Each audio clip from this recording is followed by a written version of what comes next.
Friends, today we're going to sit quietly and listen to a story together.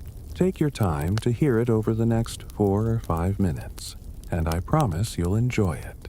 In this journey through history, you'll step into a world where time moves slowly, and each moment drifts gently into your imagination. If you enjoy this story, don't forget to subscribe, like, and stay with me for many more stories. Now, close your eyes and let's walk back into the past. You drift backward through the haze of centuries, arriving in a world before the towering castles you might imagine. The landscape here is gentle, dotted with low hills and small huts, and in the distance, you notice the outline of something solid, an early stone fort. It is not yet the grand castle you picture, but a simple, strong structure, built to endure the uncertainty of the age. The walls rise thick and rough, stones piled and mortared together with care, forming a protective shell. You hear the faint sounds of chisels striking rock, masons shaping the stones as they fit them into place. Life here is fragile, yet this fort is a promise, a shield against the dangers that press in from the outside. You climb the gentle slope toward the fort. The path is narrow, bordered by rough wooden palisades that remind you how safety often combines both wood and stone. At the gate, a heavy wooden door banded with iron swings opens slowly, revealing the interior. Inside, the fort feels compact, every corner designed for protection rather than comfort. The shadows cast by the walls create a cool calm, a quiet hush over the small courtyard. Within the walls, people move about their daily lives. Chickens cluck, pigs grunt in their pens, and cows graze in small enclosures. Small wooden huts press against the stone walls, where families cook, talk, and rest. Smoke curls from the fires, bringing the scent of straw, wood, and cooking food into the air. The hum of human life continues steadily, a rhythm of work and care that exists behind these protective walls. You reach the battlements, feeling the rough stone beneath your fingers. This stone carries meaning beyond strength. It speaks of permanence in a world where wooden buildings burn easily and storms topple fragile roofs. Here, within these walls, you sense the determination of people to endure, to claim a foothold against the uncertainty of life outside. Life in the fort is both ordinary and tense. Supplies are stored carefully. Barrels of grain, jars of water, bundles of firewood. For once, the gates are closed. Survival depends entirely on what is already inside. You can almost hear the quiet conversations in the evenings, voices speaking softly about the day, about family, about the fields outside, all under the low hum of awareness that danger might always be near. Night falls gently, and the fort takes on a deeper hush. Fires glow faintly, smoke drifting toward the sky. Guards stand watch on the walls, their silhouettes dark against the starlit sky. Children lie close to their parents, their breaths slow and even. You settle here too, feeling the quiet heartbeat of the fort, the slow, enduring rhythm of life protected by stone. From your vantage point, you can see the wider landscape. Fields stretch far, dotted with huts, smoke rising from distant fires. The fort is a center of safety, a pivot around which life turns. It is simple, it is strong, it is human. And in these humble beginnings, the idea of fortified living begins to take root, a seed that will one day grow into the mighty castles of the later medieval world. And so, as you rest within this fort's quiet shadow, you feel the echo of centuries stretching out before you. You breathe slowly, letting the cool stone and gentle murmur of life settle into your dreams. These walls, rough and unadorned, carry a story of survival, ambition, and endurance. You drift, safe in their shadow, into the soft rhythm of history itself. You drift further through time, leaving the simple stone forts behind. Ahead, a new kind of fortress rises from the earth, the wooden motte and bailey. Unlike the large stone keeps you might imagine, these structures are built quickly, shaped from earth and timber, yet their presence is commanding. First, your eyes are drawn to the motte, a steep, artificial mound. Men labor with shovels and baskets, hauling soil from the surrounding ditches to make it higher, steeper, more difficult for attackers to climb. At the summit, a wooden tower stands, stout and watchful, surrounded by sharpened stakes. This is the heart of the fortress, a refuge where the Lord would retreat if danger approaches. Below, the bailey stretches outward, enclosed by its own wooden palisade and ditch. Life within this courtyard is lively and bustling. Horses, goats, chickens, and cows move about. Carpenters shape the timbers, repairing and building structures, while villagers carry water and provisions. Smoke rises lazily from cooking fires, mingling with the scent of straw and fresh-cut wood. Children chase each other, dogs bark, and every sound blends into the rhythm of daily life inside the walls. You watch the carpenters carefully. Their axes ring out in a steady rhythm as they shape and fit wooden posts, sharpened at the tops and placed shoulder to shoulder. These stakes form a bristling barrier, effective for defense though far from permanent. Unlike stone, wood rots, burns, and bends. Yet for this age, it is enough to protect the people within. Slowly, you climb the slope of the motte. The incline forces you to slow your steps, and by the time you reach the summit, you understand this fortress is not designed for comfort, but for survival. Inside the tower, rooms are dark and narrow, lit only by small openings that let in shafts of light. Below, the bailey continues its work. Livestock tended, food prepared, tools maintained, and people moving in steady rhythm. As night falls, the fortress takes on a quiet, watchful calm. Fires glow softly in the courtyards, casting flickering light on timber walls. Guards stand at the palisade, alert to every sound. Children sleep close to their parents. Animals settle in pens, and every movement inside the walls speaks of life carried on with care and vigilance. The motte and bailey may be simple, but it is alive with purpose. Every post, every mound, every beat of human activity ensures survival. You feel the pulse of history here, the human determination to endure. These wooden fortresses, humble though they are, plant the seed for the larger, grander stone castles of later centuries, and as you take in the scene, you drift slowly into the timeless rhythm of this medieval world, letting the story of earth, timber, and human perseverance settle gently around you. You drift slowly through the medieval landscape, leaving behind the timber towers of the motte and bailey, the memory of earth mounds, sharpened stakes, and bustling courtyards lingers in your mind as you begin to notice a new pattern emerging. Across the countryside, castles are spreading, appearing on hills, near rivers, and along trade routes, and you wonder why. The answer reveals itself quietly, in layers as you wander through this world. At first, you feel the fragility of life pressing in around you.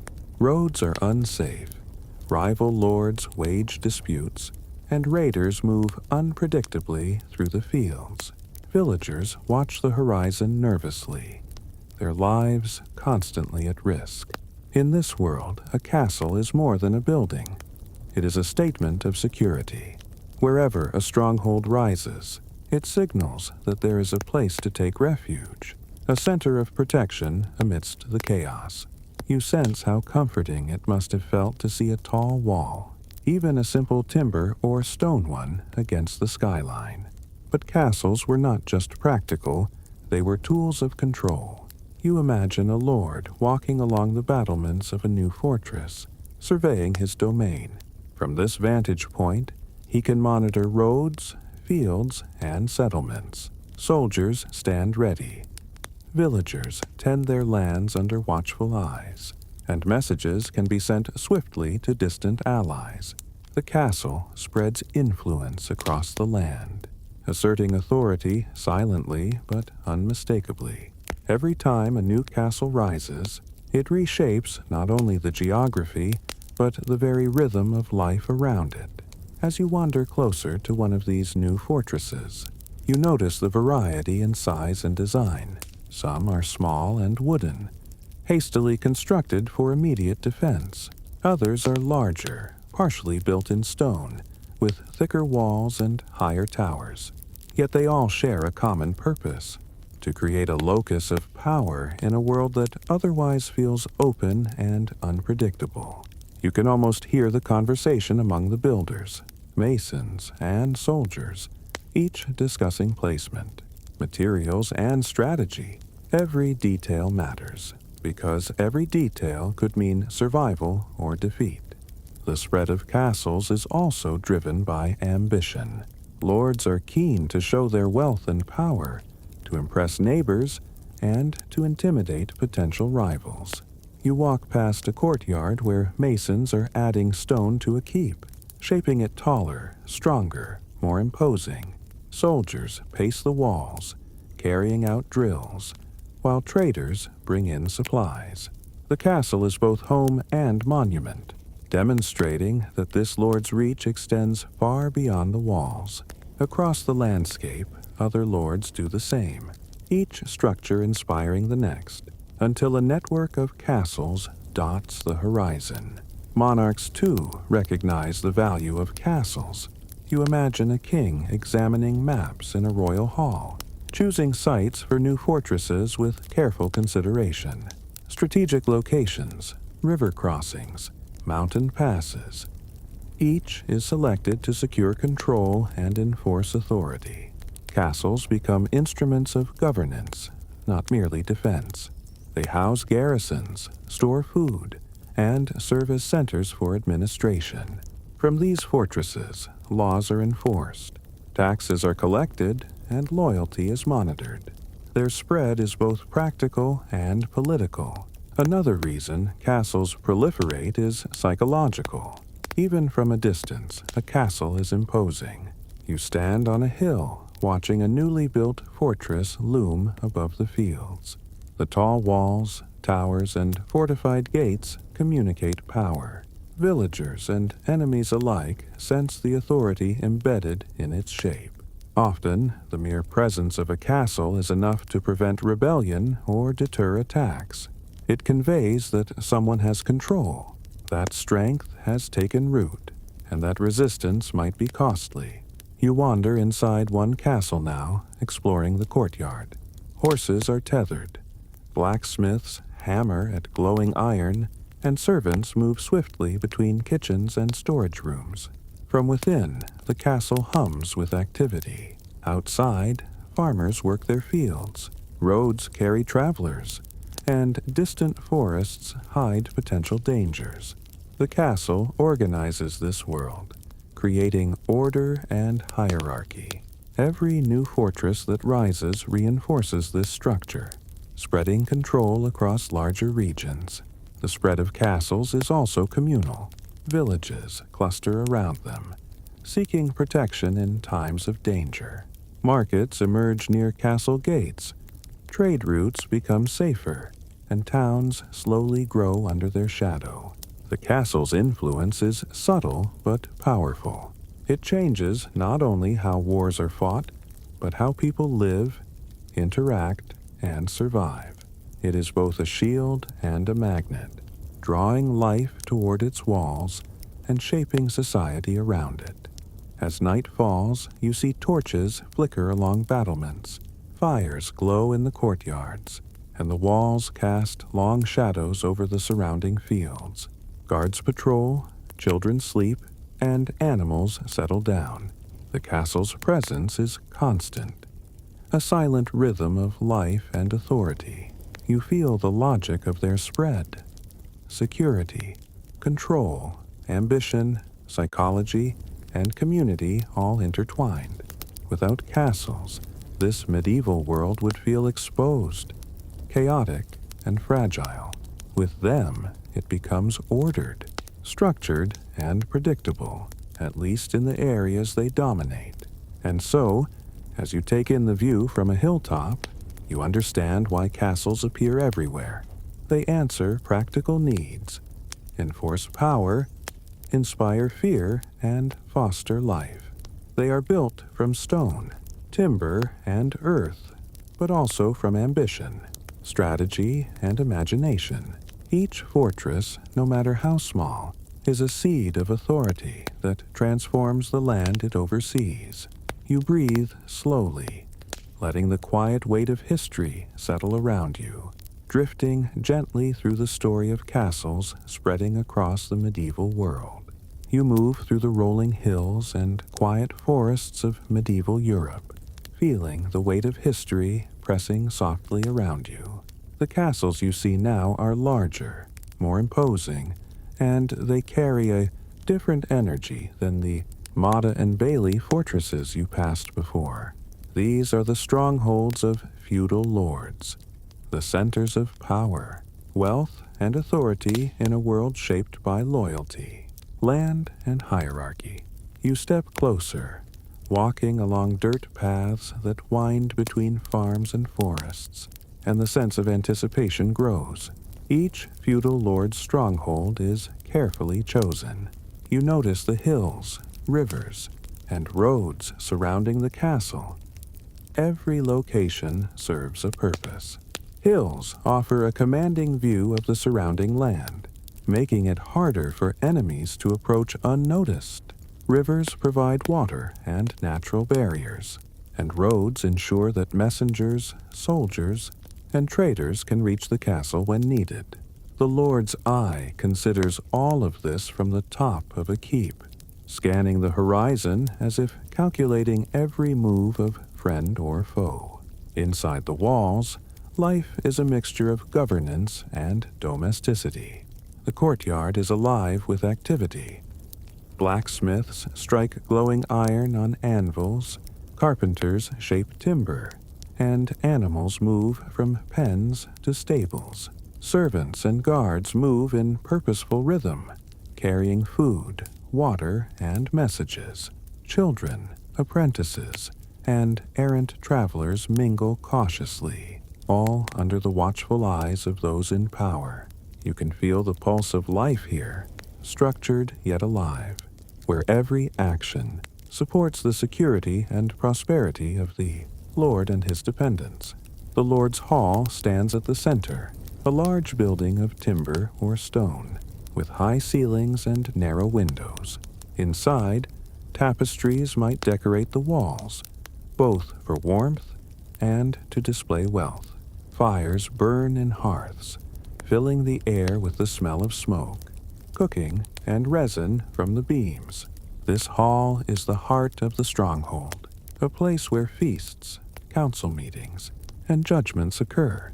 You imagine the lords seated on wooden benches, their voices calm but firm, issuing orders or settling disputes, their authority absolute within these walls. The design of these castles reflects both defense and status. Thick walls, towers at strategic corners, and fortified gates make them difficult to breach. Arrow slits and murder.